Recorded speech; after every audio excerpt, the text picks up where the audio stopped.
তাআলা আমাদেরকে রূহ দিয়েছেন আর বডি দিয়েছেন। বডি নাই তো রূহের দুই আনার দাম নাই, আর রূহ নাই তো বডির দুই আনার দাম নাই। ঠিক কি? রূহ ছাড়া বডির কোনো কাজ নাই, আর বডি ছাড়া রূহের কোনো কাজ নাই। রূহ ছিল, আমরা দুনিয়াতে আসার আগেও আমাদের রূহ ছিল, লেকিন ওই রূহ একবারও তসবিহ করতে পারে নাই, ওই রূহ একটা সেজদাও দিতে পারে নাই। তাহলে বোঝা গেছে। আবার বডি যখন অচল ছিলাম, বাচ্চা ছিলাম, অবুঝ ছিলাম, তখনও আমার সেজদা গ্রহণযোগ্য হয় নাই। তাইলে বোঝা গেছে আমার শরীর আর রূহ দুয়ের সমন্বয়ে আমার জীবন। দুয়ের সমন্বয়ে আমার কি বলে আমার জীবন। কিসের সমন্বয়ে? রূহ আর শরীরের সমন্বয়।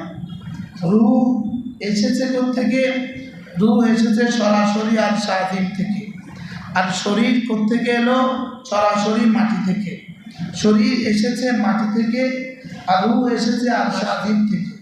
তাহলে শরীরের খাবার এজন্য মাটি থেকে উৎপাদিত, শরীরের খাবার মাটি থেকে উৎপাদিত, আর রূহের খাবার আর স্বাধীন থেকে অবতারিত। কি হয়? শরীরের খাবার কি মাটি থেকে?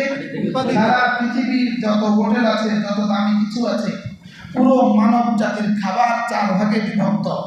প্রথমত 2 ভাগ, মাতউমাত, মাশরুবাত, পানীয়, খাদ্য। আর খাদ্যের উৎস হলো 2টা। খাদ্যের উৎস হলো 2টা। একটা হলো হায়ওয়ানাত, প্রাণী, আর হলো নাবাতাত, উদ্ভিদ, গাছ।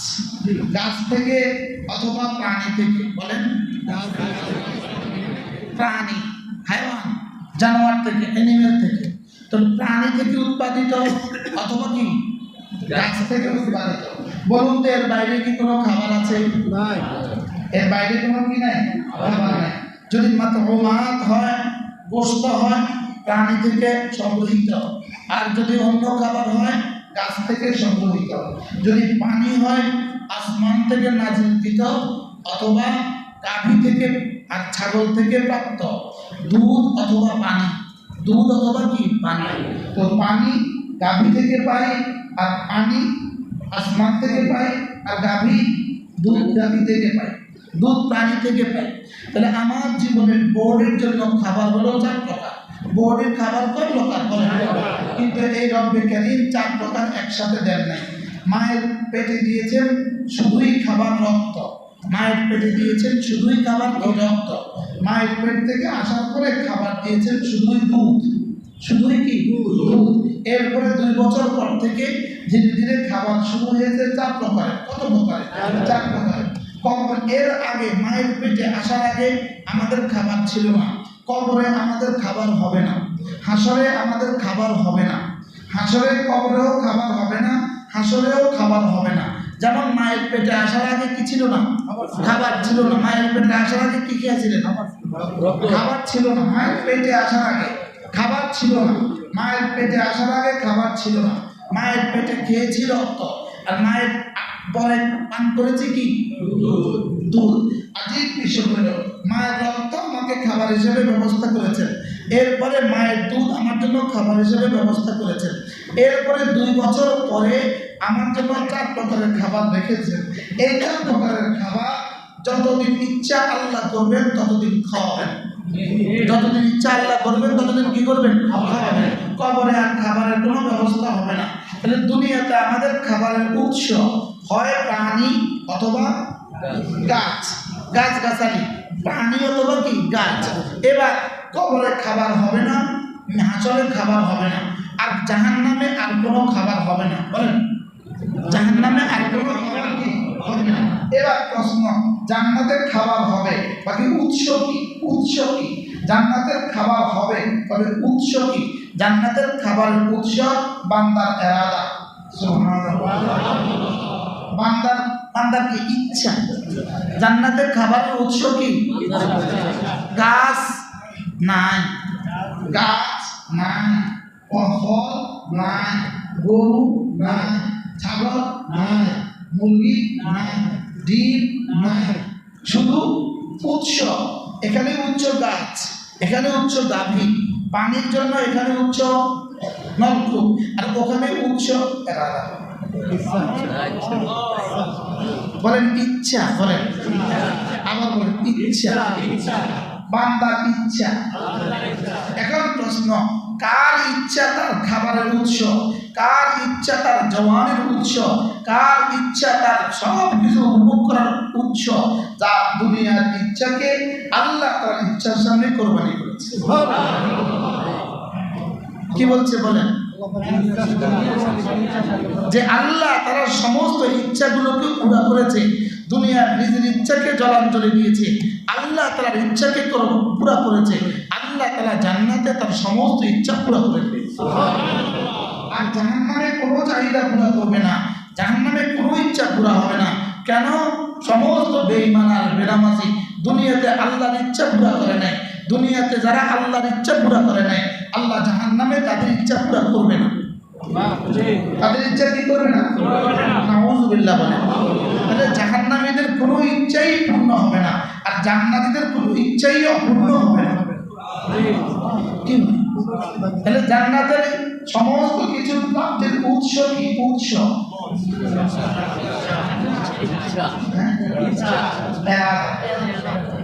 কার এরাদা? জান্নাতের সমস্ত কিছু প্রাপ্তির উৎস যে দুনিয়াতে আল্লাহর এরাদাকে নিজের এরাদা বানিয়েছে, আল্লাহর ইচ্ছাকে নিজের ইচ্ছা বানিয়েছে। বলেন, যে দুনিয়াতে আল্লাহর ইচ্ছাকে। এখন আল্লাহ প্রথম ইচ্ছা কি? আল্লাহ তাআলার প্রথম ইচ্ছা হলো তোমার হৃদয়ে শুধু আমাকে রাখবা, আর কাউকে না। এটা হলো আল্লাহ তাআলার প্রথম ইচ্ছা। বলেন, আল্লাহ তাআলার প্রথম ইচ্ছা কি?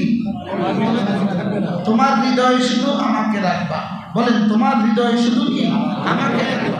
এখানে তুমি আর কাউকে রাখতে পারবা না, এখানে তুমি আর কাউকে রাখতে পারবা না। আমি তোমার চোখ দিয়েছি দেখার জন্য, তোমার কান দিয়েছি শোনার জন্য, তোমার জিহ্বা দিয়েছি বলার জন্য, তোমার হাত দিয়েছি ধরার জন্য, তোমার পা দিয়েছি চলার জন্য, তোমার দিল দিয়েছি আমি থাকার জন্য। কি বলছি বলে? তোমার দিল দিয়েছি কি? তোমার দিলটা দিয়েছি আমি থাকার জন্য। এখানে শুধু আমি থাকবো, এখানে শুধু কি থাকবে বলেন? এখানে শুধু আমি থাকবো, এখানে আমি থাকবো। এটা আমার ঘর। সুবহানাল্লাহ বলেন, এটা আমার ঘর। বলেন, এটা কি? আমার ঘর। আমার স্ত্রীর ঘরে কিন্তু আমি অন্য কাউকে শোই না। আমার ঘরে কিন্তু আমি আজনবী শোই না, সহ্য করি না। আমার ঘরে কিন্তু অন্য কেউ দখলদারি করুক, এটা কিন্তু আমি চাই না। কি? আমার ঘরে অন্য কেউ থাকুক, এটা যেমন আমি চাই না, রব বলেন এই ঘরে অন্য কেউ থাকুক, এটাও আমি চাই না। কি বলেন? এখানে এই জন্যই ইন্না শিরকা লাযুলমুন আযীম, এই জন্যই এটা সবচেয়ে বড় জুলুম। এই জন্যই এখানে অন্য কাউকে রাখা এটা সবচেয়ে কি? সবচেয়ে বড় জুলুম। পৃথিবীতে সবচেয়ে বড় জুলুম কি বলে? শিরিক। শিরিক সবচেয়ে বড় জুলুম। শিরিক কাকে বলে? শিরিক কোনটা? রাসূল করিম সাল্লাল্লাহু তাআলা আলাইহি ওয়াসাল্লাম শিরিকের উদাহরণ দিয়েছেন এভাবে। শিরিকের উদাহরণ হলো যেমন ধরো, রাজুলুন ইশতারা গুলামান বিখালিসি মালিহি। রাসূল বলেন একজন মানুষ একটা গোলাম কিনলো, নির্ভেজাল টাকা দিয়ে একটা গোলাম কিনলো। গোলাম কেনার পরে সে বলল, এটা আমার দোকান, এই দোকানে তুমি প্রতিদিন কাজ করবা, সকাল 9টা থেকে 5টা কাজ করবা, এগুলো আমার মূলধন, এখান থেকে মাল কিনবা, যা লাভ হবে প্রতিদিন লাভটা আমাকে পৌঁছিয়ে দিবা, আর মালটা রেখে দিবা, এটা দিয়ে আগামীকাল আবার মাল কিনবা। এই গোলাম প্রতিদিন বেচা কিনা করে, লাভ যেটা হয় আরেকজনকে দিয়ে দেয়। আমারও তো বুঝেন না? লাভ যেটা হয় কি, সে কাকে দেয়?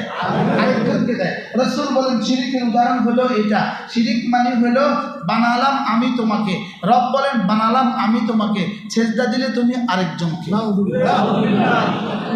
বানালাম আমি তোমাকে, তোমার হৃদয়ে তুমি জায়গা দিলে আরেকজনকে। এই জন্য পৃথিবীতে সমস্ত হারাম প্রেম শিরিকের অংশ। বলেন, হারাম প্রেম শিরিকের অংশ। বলেন, কি বলছেন? হারাম প্রেম শিরিকের কি অংশ? যারা হারাম প্রেম করে তাদের হারাম প্রেমিকাকে, হারাম প্রিয়সীকে, হারাম প্রিয়তমকে এখানে জায়গা দেয়। এখানে কি দেয় বলেন? এখানে স্থান দেয়। এই জন্য হারাম প্রেম হইল শিরিকের অংশ। বলেন, হারাম প্রেম শিরিকের কি অংশ? একটা হলো আল্লাহকে ভালোবাসা, 2 নাম্বার আল্লাহর জন্য ভালোবাসা, 3 নাম্বার আল্লাহর সাথে ভালোবাসা। 3টা, আল্লাহকে ভালোবাসা, আল্লাহর জন্য ভালোবাসা, আল্লাহর সাথে ভালোবাসা। 1 নাম্বার হলো আল্লাহকে ভালোবাসা। বলেন, 2 নাম্বার কি? আল্লাহর জন্য ভালোবাসা। মুআজ্জাল্লাহ 3 নাম্বার কি? আল্লাহর সাথে ভালোবাসা, আল্লাহকে ভালোবাসা। এটা হলো ফরজ। এটা হলো কি? ফরজ। আল্লাহর জন্য ভালোবাসা, এটা হলো ওয়াজিব। আল্লাহর সাথে ভালোবাসা, এটা হলো শিরক। এটা কি? শিরক। বলেন। আচ্ছা, একটা স্ত্রী তার স্বামীকে ভালোবাসা, এটা ফরজ না সুন্নত? ফরজ। ফরজ। আর স্বামীর আব্বা আম্মাকে ভালোবাসা, এটা ওয়াজিব। এটা স্বামীর জন্য। এটা আমরা ঠিক করছি, আমরা ঠিক করছি। এটা ওটার থেকে গুরুত্ব একটু কম, বুঝেন না? আগেটা থেকে একটু কি? একটু কম। তাহলে স্বামীকে ভালোবাসা ফরজ, স্বামীর জন্য স্বামীর আব্বা আম্মাকে ভালোবাসা ওয়াজিব। আচ্ছা, স্বামীর জন্য, কিন্তু স্বামীর জন্য। তো স্ত্রীকে যদি বলো ওনাদেরকে তুমি ভালোবাসো কেন, বলবো আমার স্বামীর জন্য। বুঝেন না? স্বামীর কি জন্য?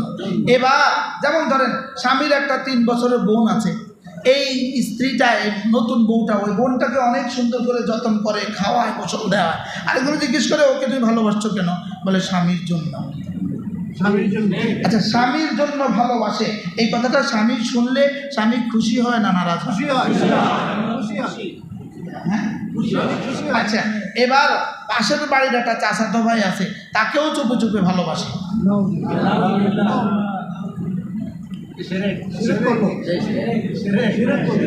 হ্যাঁ? এবার যদি জিজ্ঞেস করে তুমি ওকে যে ভালোবাসছো, কার